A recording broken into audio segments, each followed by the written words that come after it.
6 snaps. All right, the O-line.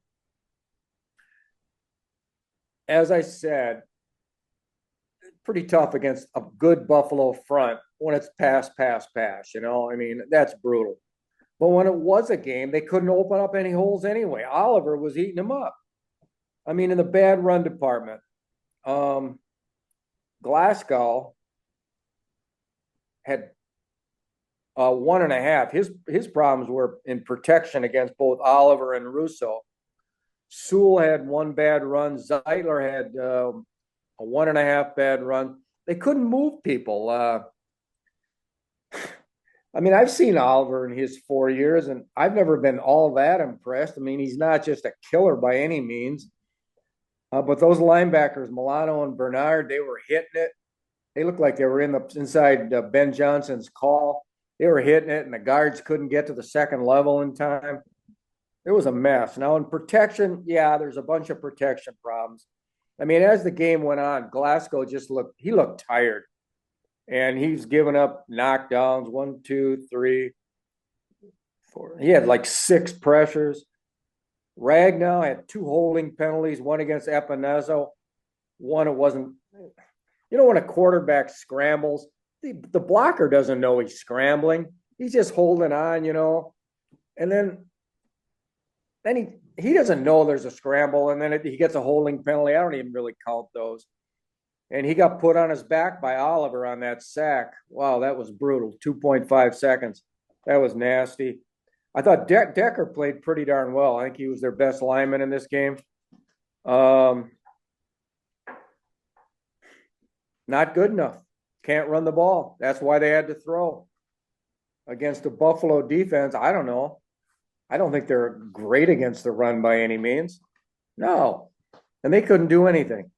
Montgomery played 24 snaps, leaves in the second quarter with the MCL damage in the right knee, returns in the third quarter, caught 3 passes. He's playing on a, ripped up MCL, and then he goes out and he's out for the year. All right, Gibbs eluded Russo in the backfield, got rid of -5, gained 6 on the play. It was a hell of a play. 13 on a screen. Nothing inside. He outruns Benford, the corner, wide, gain of 9. 12-yard touchdown pass on a check down, made Bernard miss. Beautiful move. 1-yard touchdown on second effort. All right, so what do they do without David Montgomery? All right, so they go to Craig Reynolds. And let's talk about Craig Reynolds. Oh, I love me some Craig Reynolds.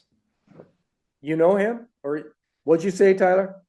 Yeah, I think it was one of the Lions stories we did last year, probably ahead of the NFC Championship game when I drove out there. We talked for a while because that would have been after their Tampa Bay win. I think he had a touchdown in that game. But yeah, he's a survivor. He is that. Kind of a cliche, but he's really a poor man's David Montgomery. I've liked this guy since he got to Detroit with Campbell in 21. He's been there all 4 years. His career stats, 132 carries, 566, 1 touchdown, average 4.3. So Campbell's first year, he was the 3rd back behind Swift and Jamal Williams. The next year, he was the 4th back between Williams, Swift, that Jackson from Iowa, was it, and Reynolds. And then this year, last year, he was the 3rd back behind Montgomery. He is a tough guy. Let's look at his numbers. Undrafted in 2019 out of Kutztown State, 5'9.5", 212, ran 4.61. I mean, not good enough. Tested well, small hands. I just think he's a tough guy. He bleeds runs. He hits it north-south. They could do a lot worse. Now, he's going to have to take a lot of carries off of Gibbs, obviously. But I think that's the least of their problems. I mean, if they had a Craig Williams to plug in at DT and those positions and linebacker, they'd be happier than heck. He's had 3 fumbles in 6 years. He's also done a pretty good job on kickoff returns. He's a pretty good player, Tyler. So I think I'm kind of interested to see what he does. I think he can play. Just jump in here on Craig Reynolds. Yeah.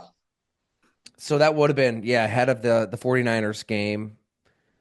chatted with him, and this is just kind of interesting. It's clear like Dan Campbell is looking for a certain type of player, isn't he? Like whether it's a Jared Goff, first overall pick at one point, but discarded, disbanded. You're done. You're finished. You're scapegoated by Sean McVay and the Rams. Really, I mean, he privately and publicly they made Jared Goff out to be the problem there. And then here's a Craig Reynolds from Kutztown. I had never heard of Kutztown before. 5,277 scrimmage yards at that Division II school.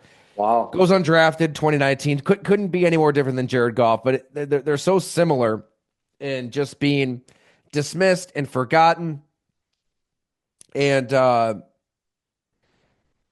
where is it here? So since high school, Reynolds said that he's been taking notes of literally anyone who doubts him. And he had an older brother who a lot of the locals said was far more talented than him. Quote, so I kind of just wrote things down. And then there were some things that haven't been done before at our school before that people said I couldn't do. So I wrote that down. And ever since then, I kind of keep notes on the doubts that people try to put on me. And when times get tough during training or in the off season, and I don't feel like getting up, feel like doing anything, looking back and reflecting on that gives you a little extra boost. I don't know, something small like that. Just keeping notes of anybody who ever said anything bad about you. A running back buried on depth charts his whole life. There he is. Now he's going to be playing a big role. And that's the kind of guy that Brad Holmes and Dan Campbell are counting on now.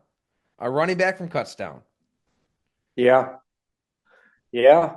And the guy behind him is the converted safety from Washington, Vaki, Vaki. They drafted in the fourth.